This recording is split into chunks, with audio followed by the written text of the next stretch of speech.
Welcome back to the Vince Coglianese Show. You know, this story keeps on popping up, some version of it all over the country. You remember the story of Leah Thomas, a male swimmer, trying to compete against women, including Riley Gaines. He also was trying to compete on the same team as my next guest. Her name is Paula Scanlon. And back in July, she testified before Congress. I want to give you a sense of what she said then. Teammates and I were forced to undress in the presence of Leah, a 6'4" tall biological male, fully intact with male genitalia, 18 times per week. Some girls opted to change in bathroom stalls, and others used the family bathroom to avoid this. When we tried to voice our concerns to the athletic department, we were told that Leah's swimming and being in our locker room was a non-negotiable, and we were offered psychological services to attempt to re-educate us to become comfortable with the idea of undressing in front of a male. Meanwhile, this is also happening, or has happened this year at Roanoke College. In September, a male athlete attempted to join the women's swim team. That led to quite a bit of, as you would expect, consternation among the girls on the team who were concerned that their team was supposed to be for girls. And yesterday, there was a big conference, a press conference, where some of these girls talked about what it was like having a male join the team. I question my purpose for swimming, a sport that I've competed in for 15 years now. The reason why I spent all that time in the water became unclear. Why would I even try to swim if I was going to have to race against a biological man? Where was our right to be considered? Where was our right to be seen as valuable? And most importantly, where was our right to compete fairly? Our school was prioritizing one individual swimmer over 17 women whose only request was fairness. Yeah, that sounds wild that would even occur. That press conference was put on by the Independent Women's Forum yesterday. Our next guest is Paula Scanlon. She's a spokeswoman for the Independent Women's Forum and joins us now. Paula, great to have you with us. Thank you so much for having me on. So Paula, you've got personal experience with this, and now you are seeing more girls go through the same thing. What are you thinking as you see this?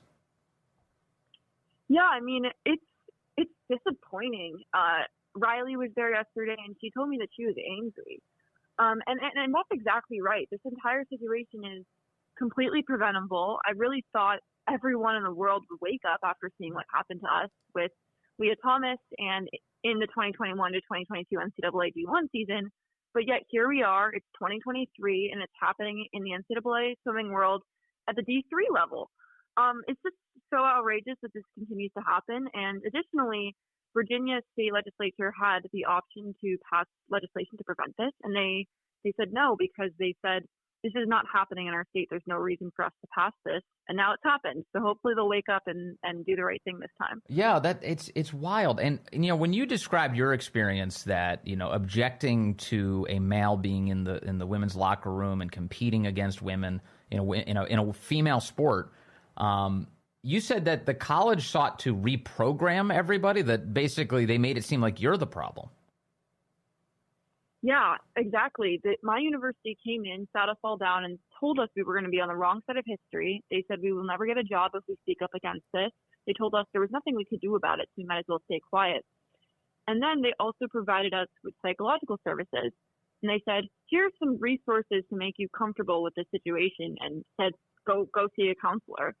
And honestly, even myself, granted, it was only a 24-hour period, really, but after that meeting, I said, am I the bad person? Am I wrong? Do I need help?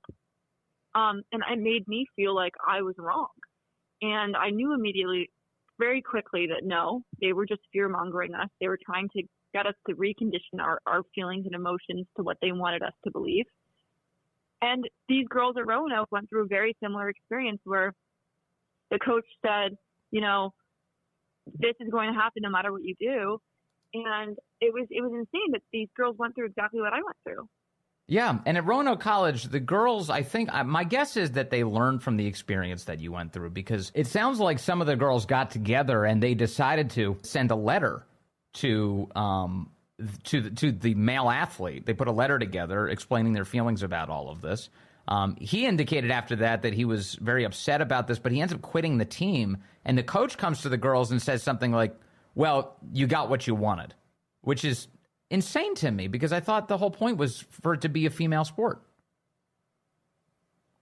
Yeah, exactly. And it didn't change what the girls went through. Their experience was still valid. I mean, the girls actually, this is a detail I didn't know. I've been talking to the girls for a few weeks before this press conference yesterday, but a detail I didn't know was that the coach was told that he could have a one-person team. If all the real girls wanted to quit the team over the situation, the coach would be allowed to have the season. The university gave him the okay to say you could have one trans athlete on your team, as a swim team, which is insane, which shows us exactly what we've all been saying this entire time, is that these universities that are allowing this to happen are choosing one individual's happiness over the rest of the team, which is exactly what I went through on my team and exactly what these girls on the Roanoke College swim team went through as well. Why are coaches going through with this? You know, you'd think somebody who is a coach at the collegiate level is somebody who's probably been steeped in the sport for their whole lives. They were likely athletes themselves. They know the difference between men and women in athletic competition. Why are coaches going along with this? A lot of them are told that they're going to lose their job. My understanding of this Roanoke College situation, this coach was very young. He'd only been a head coach for a year or two, I think. I'm not sure exactly how long, but he's on the younger side. And the universities tell them that they're not going to have a job, and the universities are going to put in somebody that will. If your coach stands up for you, the university will remove you and put in a coach that will allow this to happen. So ultimately, you know, you're put in a position where you're like, okay, well, if this is going to happen regardless if I stand for it or not, then you feel like you might as well just keep getting your job and continue to get paid because you're afraid of being unemployed or unhireable. I mean, we saw Kim Russell, who works closely with IW now. She was a coach at Oberlin. She was removed from her position for just simply saying that Leah Thomas is not the rightful winner of the NCAA championship in the 500-yard freestyle. Yeah, wild. So you mentioned a moment ago that, you know, when they were hectoring you and saying you're the bad person here for trying to defend the integrity of women's sports, that for a moment you contemplated, are they right? Am I the bad person? And I wonder to what extent people do come to the conclusion that they are. Meaning, are there many young women who kind of are buying the lie that they're being served now that, yes, of course, a man should compete with you and should take your position in this sport? I don't think most women, normal, common sense women, believe that, but something that they like to use, and again, this happened in the Roanoke College situation, they were told that this male individual that identified as a woman would commit suicide if he wasn't allowed to compete on the women's team. And they used tactics like that. And I saw this firsthand during the Ivy League season.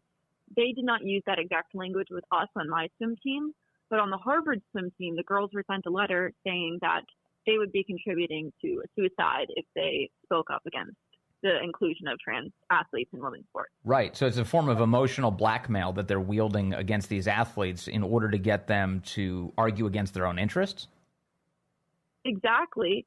And it's completely insane that they need to come to that. And I think it shows really how losing the whole argument is that the only way you can get people on board is this if you threaten them with suicide and say their mental health is bad. If someone is contemplating suicide or if someone's mentally, you know, not doing well, swimming on a women's swim team is not going to magically fix those problems. They need other help. They need other resources. And I think it's delusional for us to just say that having them join the women's swim team is going to fix all these problems that they still have. Yes. In other words, they're in desperate need of help, and cheating in your sport is not their therapy. That doesn't make any sense whatsoever. Yeah, exactly. And it's just really sad. And I know this is a losing issue, and I really don't see much more runway for the other side on this issue. I really do hope we can resolve this in the next couple of years, pass the right legislation in the right places, and we can move on. And myself and Riley can go back to doing other things, and I can contribute to other parts of society versus just talking about defending that men and women are different, which is just so insane because we've all known this for so many years.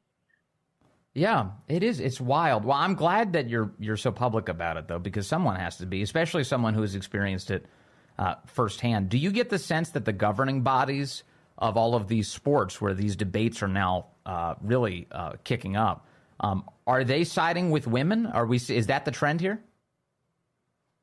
A lot of organizations are very, very wishy-washy. I would say it's it's not so much that they're not willing to take a stance. I mean, FINA, for example, the governing body, the highest governing body of swimming, has stated that, men can't compete in the Olympics. The problem is that those rules then don't overarch into things like the NCAA and other organizations. So there are people doing the right thing. The problem is that it's not at an all-encompassing level, and it's also opting to not really protect high school students and young girls going through this. So I have seen a lot of people take bold steps in the right direction. 23 U.S. states have now passed legislation that say if you're born male, you do not belong in women's sports. But that's still a minority, right? That's still under 50% of the states. So we still have a long way to go. We're definitely getting in the right direction, though. It is. I never actually thought this would be a real thing. Like, this would be a real issue. If anything, it was considered like a joke that would happen. That guys would. In fact, there have been comedy sketch shows that straight up made jokes of men joining women's sports in order to advance. And here we are living in the real world, and it's actually happening. What is it? Just if I can back up for a moment, Paula, what is it like as a female athlete? I know you talked about the locker room experience and how horrifying that is, but just to be in the water and to be competing against a male. What is that like when you're just stepping up to the edge of the pool and realizing the advantages that one of your competitors already has built in? Yeah, it's incredibly discouraging. At least for myself, I didn't swim the same events as Thomas, so I can't relate to that in my. Sure. I never lost a spot on a relay. And I had teammates that went through that, and I saw it firsthand, but I didn't personally go through that experience. But in swimming in particular, and especially at the NCAA level, it's a limited roster sport. It's like anything; only so many girls can travel to so many meets. Right. And it's a small number. I mean, our travel squad for our championship meet is 18 girls, and there's just under 40 on the team. There's a lot of girls who don't make the cut. And knowing that there was going to be one girl fewer, no matter what happened, that was going to be on the team, even the moment we started the season, that was incredibly discouraging for a lot of girls because they knew that they were fighting for one last spot. And our team was always very contentious about those spots at the end of the year. It got very tense in its nature because we're all very competitive, and it just made it even more uncomfortable and even more upsetting for the girls who didn't make the cut. Paula, if there are female athletes anywhere in the country right now going through something like this and trying to figure out how to navigate it, is the IWF, Independent Women's Forum, a good group to reach out to? Should they reach out to you?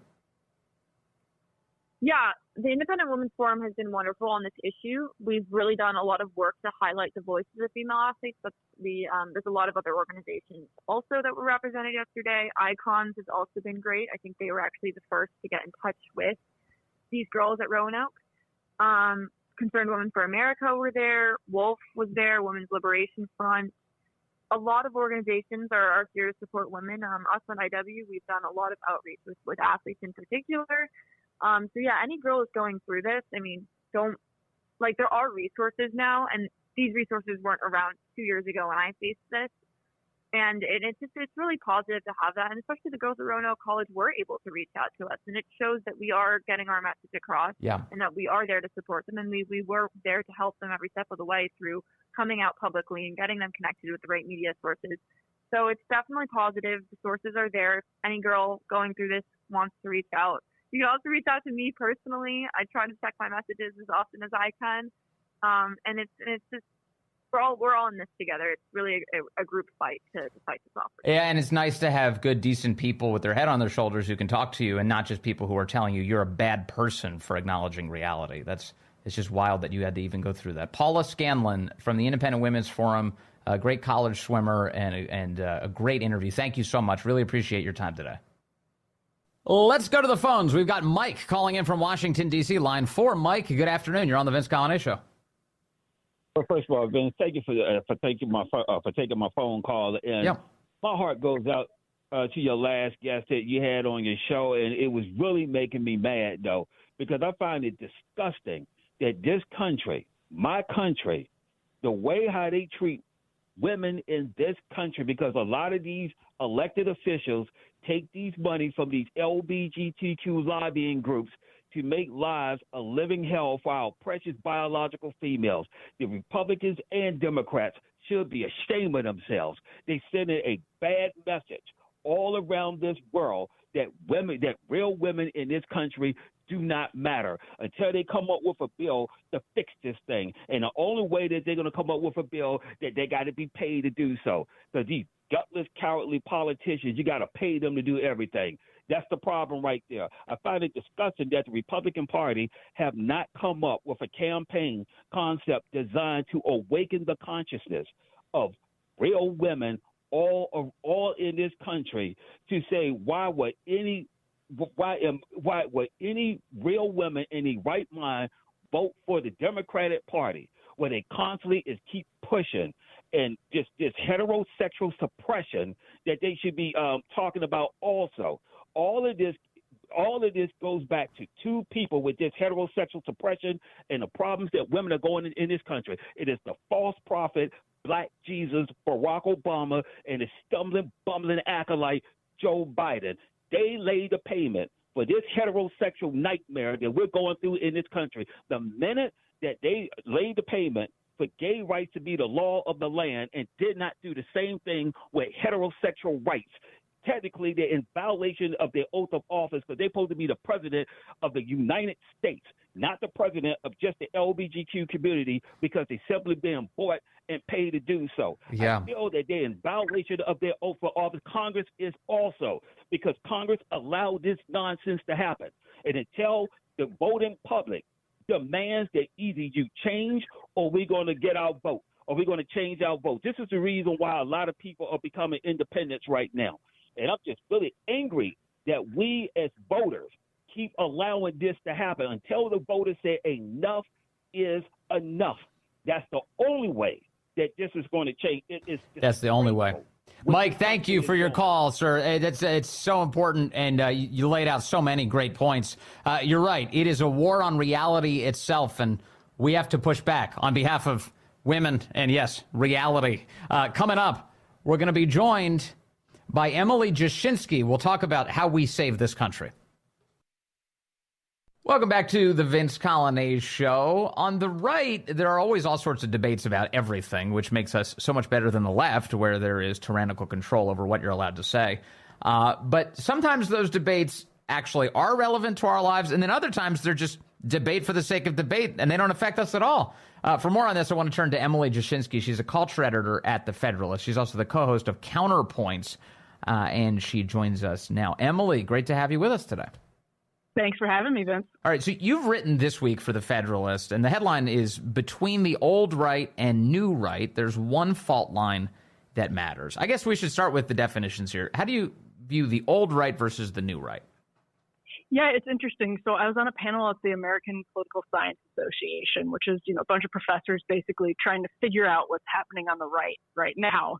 And they asked us to look at two statements, the national conservatism statement and the freedom conservatism statement. And the freedom conservatism statement was a response to the national conservatism statement. And they both kind of become proxy expressions of, the old right and the new right. So the old right being, sort of the free market fundamentalism, neoconservatism, probably best described actually as fusionism, which, in conservative movement circles is known as, when people brought together the idea of individual freedom, a strong national defense, and traditional values during the Cold War. And that was sort of the pillar of the conservative movement. The new right is, basically saying the idea of free markets, free enterprise has come at the expense of families. The primacy in the economy should be families first. Markets serve families. And so that kind of scrambles the priorities, it scrambles the agendas, and we're seeing that happen in the Republican Party right now when there's friction, for example, between Mitch McConnell and Ukraine, and the kind of, Mike Lee, J.D. Vance, people who are sort of representatives of a shifting party. Yes. And we saw that just play out last weekend. Yeah, I mean, look, if you look at those three pillars that you talked about, the economic pillar, the foreign policy pillar, and the social pillar, it is true that conservatism has made gains insofar as you see as like, the highest federal income tax rate used to be in the 90 percentage points. That was back in the 1940s. And it has come down dramatically since then. So that's a win in terms of cutting taxes and improving the economic situation in that sense. Also on foreign policy, it does feel like we've never been in more wars simultaneously. Like we've done a lot of that. But the social side, I don't think that anyone looks at what's going on for families in America and for religion in America and thinks, man, that picture's really improved over the last half century. Things have gotten worse. So it's not surprising to hear that people who believe sincerely in the values portion of this are very concerned that they've been sold out. Right. And I think that's such an interesting point because there are a couple of agenda items. And one example that I zoom in on is the Trump tax cuts of 2017, which I think were actually good for the middle class. I think they were good for business in the country more broadly. But I think just about everybody in the conservative movement now looks at and says, that was a huge expenditure of political capital on tax cuts. We here in D.C. remember the frenzy and all of the energy that was put into a tax cut bill. And that feels kind of wrong. It feels like maybe that should have gone somewhere else. Maybe we could have prevented what ended up happening in 2020 culturally if people had been properly sort of focused on these different issues. But at the same time, basically nobody on the so-called new right would say that those tax cuts that create a more business-friendly climate and saves the middle class money were bad. Pretty much everybody agrees that those tax cuts were a good thing. Similarly, I think just about everybody on the new right would say some aid to Ukraine, military and humanitarian, is worthwhile. But Mitch McConnell is out saying that it's the most important thing Republicans can do right now. It's the most important thing Congress can do right now. Right. And I think that that's the real conflict on the right. It's not necessarily some of these fundamental questions. It's the principle of how important those questions are. Right. And, look, there's a lot of people who believe, as I do, I think it's very important that you have strong families and strong communities. I think that's the whole point of our system is to enable that. And human flourishing is found it's in capitalism. It's been the best economic system for human flourishing in world history. But when it's corrupted by cronyism, when it's corrupted just by corruption, when it's corrupted by giving money to countries where there is no accountability for how the money is used and spent, then that's when people start to get really upset that they're being sold out. Absolutely. And if you look right now at what's happening with the UAW and the Biden administration, there was a study that came out, Fox News has a report on it, about energy subsidies from 2016 to 2022 and showed this vast prioritization of green energy subsidies over fossil fuels.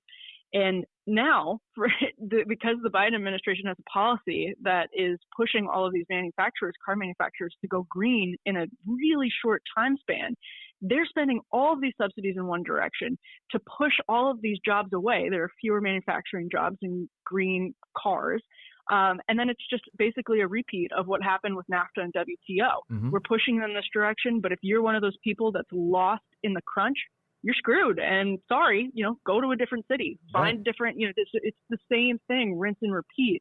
So I think that's a huge, huge, huge problem. Right. And when those American jobs disappear, they go to countries that play by very different rules. Like China is using slave labor to produce the goods that are coming into the United States. I mean, I'm for free markets, but I'm not for forced labor. And I'm not for intellectual property theft. And I'm not for American towns being gutted. I think that they should be flourishing. Yeah, no, absolutely. And that debate is one of the biggest ones between, what people in D.C. and in the sort of conservative intelligentsia and broader intelligentsia are saying is like, these are fundamental areas of disagreements. You hear a lot of people on the sort of free con side characterize people on the nat con side as just outright socialists. And then people on the NatCon side characterizing the people on the pre-con side as Randian, right?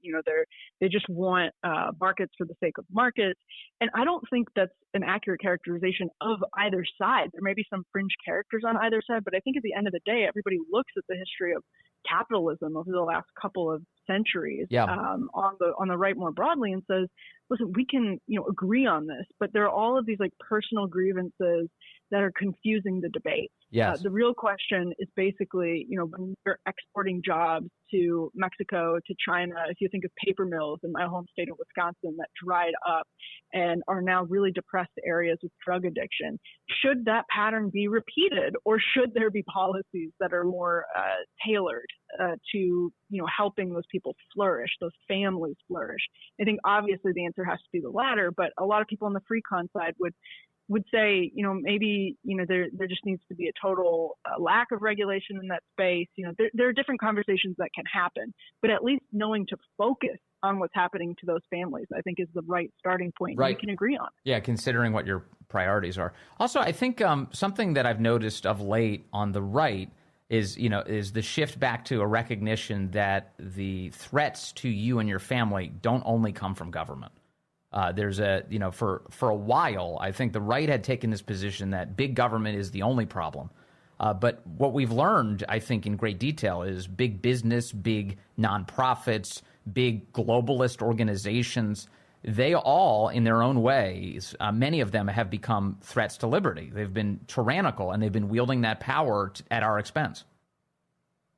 Such a good point, and it also brings up this question of the intelligence apparatus, which was broadly supported by just about everybody on the right, except for some of those, I think, prescient figures now like Ron and Rand Paul, who've kind of always been right on these questions. So conservatives, because of that three-legged stool we talked about earlier, I think lacked due skepticism. Not everyone. Andrew Breitbart years ago had verticals on Breitbart called Big Business, Big Hollywood, Big Media. Yes. But that sort of deference to business and the deference to the intelligence community, and that was on both the left and the right, if you look at votes for the Patriot Act, that deference has proven itself to be, I think, clearly a mistake. And there were understandable reasons why conservatives were overly trusting of institutions like business coming off the Cold War and coming off an era when there was absurd levels of regulation, absurd levels of taxation. There's a real, it's understandable why people often defer to business interests over the government. But, there's the history of conservatism is rooted in skepticism of everything big government and big business and big media. Yes. And I think that's a really important reevaluation. Yeah, I mean, look at especially the big tech companies are an easy example of this. So Google controls over 90% of all search, which means they really control human knowledge, and they've clearly abused that power in the past. That is a threat to your liberty. If you can't even have knowledge about how to make decisions as a voter, then your liberty is definitely threatened by a big corporation. And those big tech companies, additionally, have become, through crony capitalism, through a corrupt relationship with the government, they've become the vehicles through which the government has trampled all over your various rights, including and especially the First Amendment. We're watching a major court case play out right now with the state of Missouri suit over this, where you have the big tech companies censoring at the urging of the government, the American people, especially around election time. It's just wild. Yeah, that's such a great point, because you have then they work in concert. You have these big tech companies working in concert with big Intel. And if you look at, for instance, if you look at food, if you look at the relationship between the FDA, the ag industry, these things are like, actually, this is crony capitalism. And to return to the sort of abstract conversation that's happening on the right, and this conference is full of professors, both of those statements, both the free con statement and the nat con statement, specifically call out crony capitalism. So again, like, it is just really frustrating so often to hear personal grievances confuse the debate, because at the end of the day, that is another huge starting point that conservatives, and I'm not talking about politicians that are sort of bought and paid for by some of those industries, because they absolutely exist, but real ideological conservatives committed to conservative values, that is a starting point that should not be forgotten. Crony capitalism is a scourge, and it has created things like those hollowed out paper mills. Like, that's what's behind it. It's not just the ideological mistakes. It's also cronyism, and that's a starting point. Yeah. I can't help but think, as you described this, of the case of Purdue Pharma. They worked hand in glove with people at the FDA to get OxyContin signed off on. And then when the FDA let it go without any warning about the addictive quality, it was being prescribed across the nation. It kicked off the opioid crisis. It killed a lot of American citizens. And the FDA guy who signed off on this ended up leaving the government and working for, you guessed it, Purdue Pharma, and got a ton of money for that. That is the kind of thing that Americans are literally dying from, but are so angry about when it comes to our system. Absolutely. And why haven't, for example, Republican politicians, I mean, why were politicians basically on both sides, but specifically Republicans who should be in their blood skeptical of big business, big pharma? Why don't they talk about this? Big government. This is government overreach. It's government abuse. And it's the same thing on the pharma side. And that should have been, I mean, there's no reason the conservative movement should have been on the sidelines of that conversation for so long. It basically took until after the opioid crisis was ravaging the Rust Belt and places in New England and inner cities for any politicians to start talking about it. It was like 2015 before that became a huge issue in our politics. And that's way too late. And it shouldn't have been for the right, which has this history and legacy and ideology that should direct them to be skeptical of that marriage between big business and big government. Yeah, absolutely. Well, Emily Jashinsky, thank you for taking us under the hood here on some of the intellectual debates that are happening on the right. Again, human flourishing, I think, should be the priority. Thank you so much. Really appreciate your time as always. Yeah, Hillary Clinton with another doozy, saying that if you don't support her and her party's agenda, you need to be sent off to the re-education camps. A formal reprogramming for you. This is Hillary Clinton and so many others on the left who have said this for years now. Tom Elliott over at Grabian doing a great job as usual, pulling all of this together. Take a listen. And sadly, so many of those extremists, those MAGA extremists, take their marching orders from Donald Trump. And when do they break with him? You know, because at some point, you know, maybe there needs to be a formal deprogramming of the cult members. Terms being tossed around like deprogramming Trump followers. All of America needs deprogramming because we've all been negatively influenced by Donald Trump. Can't sit down with people that don't recognize there was an insurrection. Megan alluded the other day to the deprogramming that Katie Couric talked about. Deprogramming that might work in other cases is it's obviously proven to be difficult. But many of them have allowed the lies really to seep into their soul. You know, just imagine, there's Jamie Raskin, just imagine, you know, if this is what they're willing to say on television, what are they saying at dinner? What are they saying to each other about what they think of the average American? And this is supposed to be the party that defends, quote, our democracy. They think so little of the voters. They think the voters need to have their brains removed and recoded. But many of them have allowed the lies really to seep into their soul, and it's beginning to rot their minds. Taking it even a step further. Which side knows what a woman is? Quick.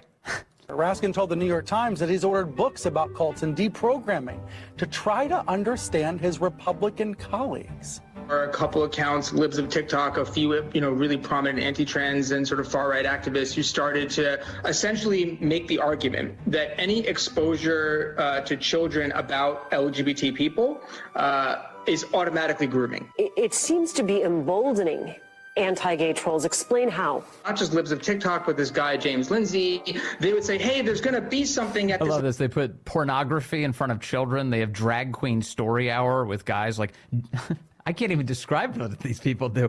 And they say that that's a homophobic response. Library, that they're going to read books, a drag queen's going to come and read books. How do you fix it? How do you undo it?